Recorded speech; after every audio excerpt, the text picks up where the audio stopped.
میرے بھائیوں، ہمارے عزیز و اقارب اور رشتہ داروں کا جانا ہمیں بھی یہ سبق دے رہا ہے کہ نہیں معلوم کہ ہم میں سے کب کس کا نمبر آ جائے۔ ہر انسان نے دنیا سے جانا ہے، کوئی بھی انسان اس دنیا میں ہمیشہ رہنے کے لیے نہیں آیا ہے۔ ہر انسان نے دنیا سے جانا ہے۔ یوں اچانک موت کا آ جانا ہمیں بیدار کرنے کے لیے ہے، ہمیں جگانے کے لیے ہے۔ بھائی اکبر مرحوم کی کوئی زندگی اتنی زیادہ تو نہیں تھی کہ بالکل ضعف کے آخری مراحل میں جب انسان کو اکثر ہوتا ہے کہ اب زندگی کی عمر اس حد تک چلی گئی ہے کہ کب بلاوا آ جائے، تو معلوم یہ ہوا کہ ضروری نہیں ہے کہ بڑھاپے کی اس دہلیز پر قدم رکھنے کے بعد ہی موت واقع ہوگی۔ موت تو جوانی میں بھی آ سکتی ہے، موت تو قبل از وقت بھی آ سکتی ہے۔ ہمارے بھائی اکبر مرحوم کی زندگی ہی اتنی تھی، یقیناً انہوں نے جانا تھا، بیماری ایک بہانہ بن گئی اور وہ اللہ کو پیارے ہو گئے، لیکن اللہ نے انہیں اتنی ہی زندگی دے کر دنیا میں بھیجا اور انہوں نے اپنی زندگی گزاری اور اللہ کو پیارے ہو گئے۔ بالکل اسی طرح میرے بھائیوں، ہمیں بھی اللہ تعالیٰ نے ایک مخصوص زندگی عطا فرمائی ہے۔ اپنی اس زندگی کو ہم نے گزارنا ہے اور اس کے بعد پھر دنیا سے چلے جانا ہے۔ کوئی بھی انسان اس دنیا میں ہمیشہ رہنے کے لیے نہیں آیا۔ کل نفس ذائقۃ الموت، یہ اللہ کا وہ اٹل قانون قدرت ہے جس کو کوئی تبدیل نہیں کر سکتا۔ ایسا موت اٹل قانون ہے جس کا کوئی انکار نہیں کر سکتا۔ کفار نے اللہ کی ربوبیت کا بھی انکار کیا، انکار کرنے والوں نے نبیوں کی نبوت کا بھی انکار کیا، لیکن آج تک کوئی بھی موت کا انکار کرنے والا دنیا میں نہیں آیا، اس لیے کہ ہر انسان دیکھ رہا ہے کہ موت تو یقیناً آ کر رہے گی، یقیناً ہر انسان نے دنیا سے جانا ہے۔ کل نفس ذائقۃ الموت، ہر انسان نے موت کے ذائقے کو چکھنا ہے۔ اللہ نے پیدائش کے بعد پھر اللہ نے جب بلوغت عطا فرمائی، وہاں سے لے کر موت تک کا جو وقت دیا ہے، اس وقت کو اللہ تعالیٰ نے ہمیں ایک مقصد کے تحت عطا فرمایا ہے۔ یہ دنیا کی زندگی اللہ تعالیٰ نے صرف دنیا داری کے لیے عطا نہیں فرمائی ہے، یہ دنیا داری اور دنیا کے تقاضوں کو تو دوسرے نمبر پر رکھا، یہ تو ثانوی جز ہے۔ وما خلقت الجن والانس الا لیعبدون، دنیا میں آنے کا مقصد اللہ کی بندگی۔ دنیا میں اللہ نے جو یہ وقت دیا ہے، یہ اس لیے دیا کہ اس وقت میں اپنے اللہ کو راضی کر لیں، آخرت کی تیاری کر لیں، آخرت کے لیے زاد راہ جمع کر لیں۔ وہ ایک بڑی زندگی آنے والی ہے جو کبھی نہ ختم ہونے والی ہے۔ اس آخرت کی زندگی کے لیے آج دنیا میں سامان کرنا ہے، کچھ زاد راہ جمع کرنا ہے، کچھ ایسے اچھے اعمال کرنے ہیں کہ جو ہماری آخرت بن جائے، کبھی نہ ختم ہونے والی زندگی بن جائے۔ دنیا کے لہو لعب میں لگنے کے لیے یہ دنیا کی زندگی نہیں ملی۔ وما هذه الحیات الدنیا الا لہو ولعب، اللہ فرماتے ہیں تمہیں دنیا کی زندگی میں نے کھیل کود کے لیے نہیں دی، لہو لعب کے لیے نہیں دی، دنیا داری میں لگنے کے لیے یہ دنیا کی زندگی نہیں ملی ہے، بلکہ ایک بڑا اعلیٰ مشن دے کر، اعلیٰ مقصد دے کر اللہ نے ہمیں دنیا میں بھیجا ہے۔ اب اگر میرے بھائیوں ہم اس مقصد کے مطابق زندگی گزاریں گے جو اللہ نے ہمیں مقصد دیا ہے، تو ہم کامیاب ہوں گے، دنیا میں بھی کامیاب ہوں گے، آخرت میں بھی کامیاب ہوں گے۔ اور اگر ہم نے اس مقصد کو فراموش کر دیا اور دنیا میں آنے کے مقصد کو بھلا دیا، دنیا داری میں لگ کر، دنیا کی محبت میں لگ کر، تو یاد رکھیے پھر دنیا کی زندگی بھی ہماری بے سکون ہو جائے گی، پریشان ہو جائے گی۔ پھر قبر میں جانے کے بعد بھی ہمارے لیے تنگیاں ہیں، آخرت میں بھی ہم تنگ ہو جائیں گے۔ اس لیے عقل کا تقاضا یہ ہے کہ دنیا کی زندگی کو ہم قیمتی بنا لیں، ہم اپنے مقصد پر زندگی گزارنے والے بن جائیں، جو ہمارا مقصد حیات ہے اس کو اپنے سامنے رکھیں۔ اللہ نے ہمیں اشرف المخلوقات بنایا، لقد خلقنا الانسان فی احسن تقویم کا تمغہ عطا فرمایا. ہم انسانوں کو اللہ نے اعلیٰ اشرف بنایا.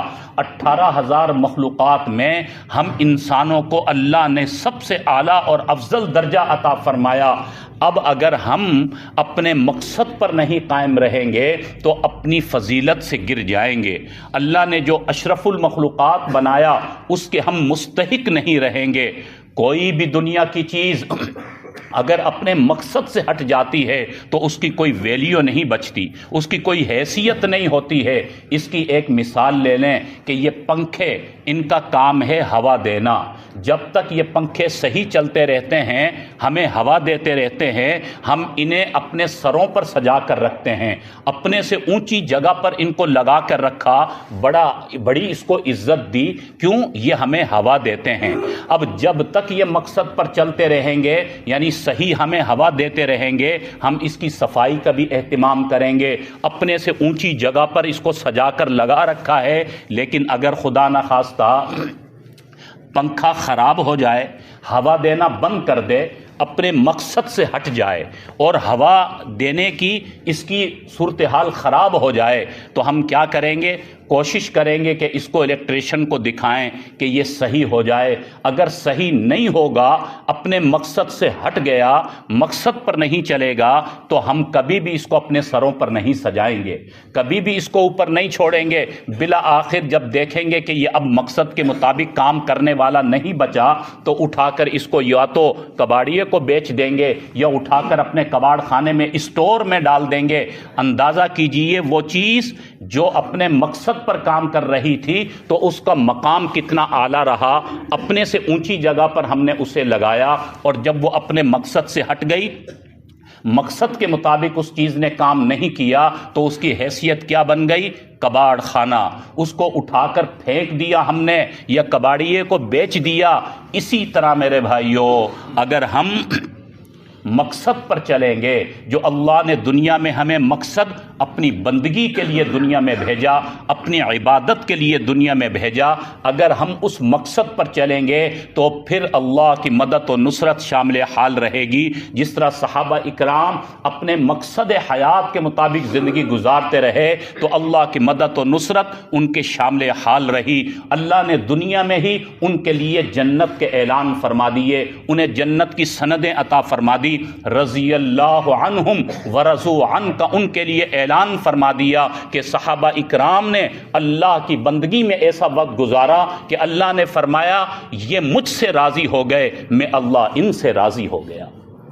اللہ دنیا میں ہی صحابہ اکرام سے راضی ہو گئے کہ وہ مقصد کے مطابق زندگی گزارنے والے تھے، اللہ کے حکموں کو پورا کرنے والے، بندگی کرنے والے. تو اللہ نے دنیا بھی ان کی اچھی بنا دی، کامیاب بنا دی، اور آخرت بھی ان کی سرخرو کر دی. میرے بھائیوں، اگر ہم بھی اسی طرح یہ زندگی اپنے مقصد کے مطابق گزاریں گے، اللہ کی اطاعت میں گزاریں گے، پیغمبر دو عالم صلی اللہ علیہ وسلم کے طریقوں کے مطابق یہ زندگی گزاریں گے، تو اللہ کی مدد و نصرت کے ہم حقدار بن جائیں گے. اللہ ہمیں سکون، راحت اور اطمینان کی دولت نصیب فرمائیں گے، اللہ کی طرف سے برکتیں حاصل ہو جائیں گی. اور اگر خدا نخواستہ ہم دنیا داری میں لگ گئے، اللہ کو ناراض کر دیا، مقصد حیات کو بھول گئے، اللہ کی بندگی کو فراموش کر دیا اور دنیا کے مال کی محبت میں لگ کر سب کچھ بھول گئے، تو پھر ہم نے اپنی حیثیت خود خراب کر لی، اپنے اللہ کو ناراض کر لیا.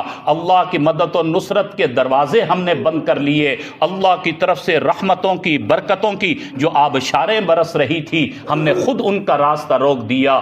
دنیا میں بھی بے سکون، بے آرام، بے چین، پریشان حال. اور پھر میرے بھائیوں، ایک دن مرنا بھی ہے، قبر کی پاتال میں بھی جانا ہے، قبر کی تنہائیوں کا بھی سامنا کرنا ہے، اور پھر اس آخرت کے دن کا بھی سامنا کرنا ہے جب ایک ایک پل کا حساب لیا جائے گا، ایک ایک لمحے کا حساب لیا جائے گا. وَنَزَعُ الْمَوَازِينَ الْقِسْطَ لِيَوْمِ الْقِيَامَةِ فَلَا تُظْلَمُ نَفْسٌ شَيْئًا، کہ جس دن ترازو لگا دیا جائے گا، ہر انسان کا ترازو سجا ہوا ہوگا کہ فلاں انسان نے کتنے اچھے اعمال کیے ان کو بھی تولا جائے گا، کتنے برے اعمال کیے ان کو بھی تولا جائے گا۔ فَمَن يَعْمَلْ مِثْقَالَ ذَرَّةٍ خَيْرًا يَرَهُ، فرمایا اگر کسی نے ریت کے ایک ذرے کے برابر بھی کوئی اچھا عمل کیا ہوگا وہ بھی قیامت کے دن اسکرین چلا دی جائے گی، یہ اس کے اچھے اعمال ہیں۔ وَمَن يَعْمَلْ مِثْقَالَ ذَرَّةٍ شَرًّا يَرَهُ، فرمایا کہ اگر ریت کے ایک ذرے کے برابر بھی کسی نے کوئی گناہ کیا ہوگا، وہ بند کمرے میں گناہ کیا، رات کے سناٹے میں گناہ کیا، رات کی تاریکی میں گناہ کیا، اکیلے میں چھپ کر گناہ کیا، وہ چھپ نہیں سکے گا، قیامت کے دن وہ بھی اسکرین پر آ جائے گا، فلاں انسان نے یہ نافرمانی کی، فلاں انسان نے یہ گناہ کیا۔ ہر انسان کا عمل اس دن نکھر کر سامنے آ جائے گا۔ اس قیامت کے دن کو اپنے سامنے رکھیں۔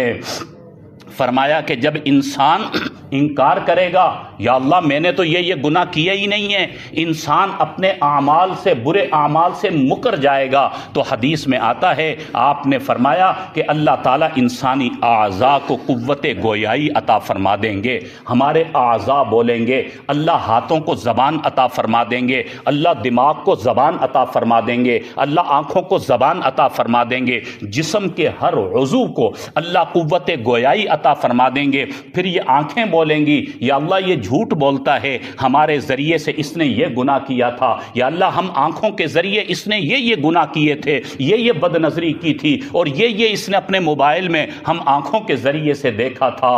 اس وقت انسان پریشان ہو جائے گا، میں تو مکر رہا ہوں، میری اپنی آنکھیں ہی میری دشمن بن گئی۔ اللہ زبان کو قوت گویائی دے گا، یہ زبان گواہی دے گی، یا اللہ میرے ذریعے سے اس نے فلاں گناہ کیا، فلاں گناہ کیا۔ یہ کان گواہی دیں گے، یہ ہاتھ گواہی دیں گے، دل و دماغ گواہی دیں گے، ہمارے پیر گواہی دیں گے، جسم کا ہر عضو اس دن اللہ کے حضور بولے گا، یا اللہ ہمارے ذریعے سے یہ اس نے گناہ کیے ہیں۔ اس وقت انسان پیچھے ہٹ نہیں سکے گا، مکر نہیں سکے گا۔ تو میرے بھائیوں، ہمیں اس دن کو اپنے سامنے رکھنا ہے کہ دنیا میں اگر اپنے مقصد کو بھول کر جائیں گے تو قیامت کا دن بڑا سخت دن ہے۔ اس دن کوئی نجات کی صورت نہیں ہوگی۔ میرے بھائیوں، اس دنیا کی عارضی لذت کے پیچھے لگ کر ہم اپنے اللہ کو ناراض کر دیں، یہ کوئی عقل مندی تو نہیں ہے، یہ تو شیطان کا دھوکہ ہے کہ ہم دنیا کے پیچھے زیادہ لگیں گے تو زیادہ مال آ جائے گا۔ میرے بھائیوں، جو مقدر کی روزی ہے وہ اللہ یقیناً عطا فرمائیں گے۔ جو دین پر چلے گا اللہ اس کی روزی میں برکت پیدا فرما دیں گے۔ ایسا نہیں ہے کہ دین پر چلنے کی وجہ سے ہماری دنیا کے تقاضے ہم سے چھین لیے جائیں گے۔ نہیں میرے بھائیوں، اللہ نے جو دین ہمیں عطا فرمایا ہے یہ ایسا دین ہے کہ اس دین میں ہمارے فطری تقاضوں کا بھی خیال رکھا گیا، ہمارے دنیا کے تقاضوں کا بھی خیال رکھا گیا۔ اللہ نے ایسا دین عطا فرمایا کہ اس دین پر چلنے کی وجہ سے کوئی ہماری دنیا کی زندگی پر اثر نہیں پڑتا، بلکہ اچھا اثر پڑتا ہے۔ ایسا نہیں کہ دنیا دین پر چلیں گے تو ہمارا کاروبار ہم سے چھٹ جائے گا۔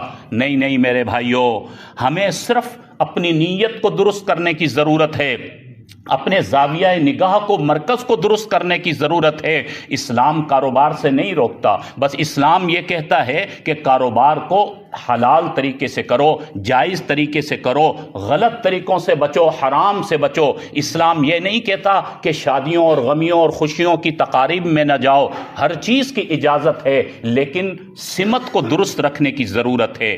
ہر کام کرنے سے پہلے یہ دیکھ لیں کہ اللہ کا حکم کیا ہے، اللہ کے نبی کا طریقہ کیا ہے۔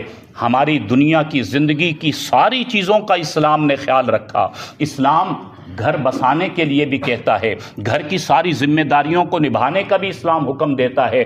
ہمیں اپنی اولاد کی تربیت کرنی ہے، اپنے بچوں کی تربیت کرنی ہے، اپنے گھر کے لیے روزی اور رزق کا بندوبست کرنا ہے، محنت کرنی ہے۔ اسلام منع نہیں کرتا، بس حکم یہ دیا جاتا ہے کہ وہ طریقہ اختیار کرو جو اللہ نے حکم فرمایا ہے، جو نبی نے طریقہ اختیار کیا۔ تو عرض کرنے کا مقصد ہے کہ دنیا کی زندگی میں رہتے ہوئے ہم دنیا داری کو بھی منہ دے سکتے ہیں، اللہ کے حکم کو بھی پورا کر سکتے ہیں۔ الیوم اکملت لکم دینکم واتممت وَأَتْمَمْتُ عَلَيْكُمْ نِعْمَتِي وَرَضِيتُ لَكُمُ الْإِسْلَامَ دِينًا۔ اللہ نے یہ کامل، اکمل اور مکمل بنا کر یہ دین ہمیں عطا فرمایا کہ اس دین کے اندر ساری چیزوں کا خیال رکھا گیا۔ تو اس لیے میرے بھائیو، ہم اپنی زندگی ایسی گزاریں کہ اللہ بھی ناراض نہ ہو۔ یہ کوئی عقل مندی تو نہیں ہے کہ ہم دنیا کے پیچھے لگ کر اپنے اللہ کو ناراض کریں۔